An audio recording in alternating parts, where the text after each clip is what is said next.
Thank you. L'honorable députée de Thérèse de Blainville. Madame la Présidente, je veux revenir sur le projet de loi déposé la semaine dernière où, comme parlementaire, puis j'imagine des citoyens, ont eu l'impression d'avoir vu une bien mauvaise pièce de théâtre. Je dis du théâtre, même si ici, dans cette enceinte, ça ne devrait pas en être. Mais le gouvernement a décidé de faire une pièce de théâtre et d'agir seul. Et malheureusement, il y a eu plusieurs actes manqués. Parce que dans ce projet de loi, il y avait une partie bien importante qui concernait le soutien aux personnes handicapées dans cette période de crise. Mais le gouvernement il a cru bon de ne pas négocier avec les oppositions, alors qu'il est minoritaire. Malgré cette arrogance, le Bloc québécois a proposé des solutions. Scinder le projet de loi pour pouvoir donner ce soutien aux personnes handicapées. Les conservateurs ont battu. On est revenu à la charge en demandant du temps pour pouvoir se donner le temps de négocier pour donner le soutien aux personnes handicapées.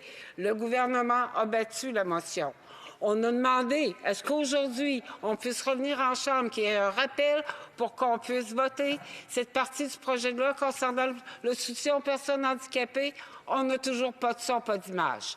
Pourquoi on abandonne les personnes handicapées, Madame la Présidente? L'honorable ministre. Merci pour sa question, Monsieur le Président.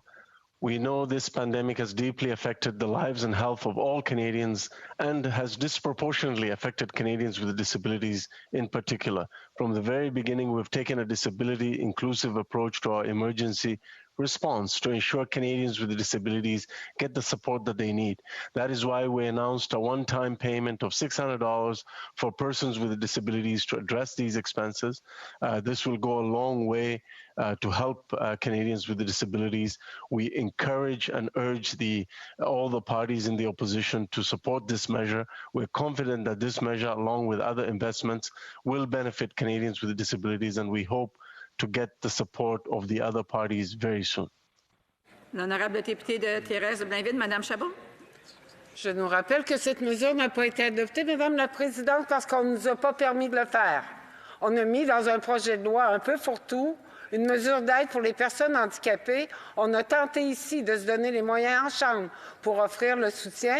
Fait que je repose ma question. Est-ce qu'on peut compter que le gouvernement va apporter une réponse aux personnes handicapées?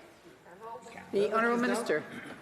Madame la Présidente, c'était absolument pas un projet de loi fourre-tout. Il y avait là, évidemment, de l'aide aux personnes handicapées, mais il y avait aussi de l'aide pour nos travailleurs saisonniers et plusieurs autres mesures à laquelle le Bloc québécois s'est objecté. Ils ont refusé de débattre.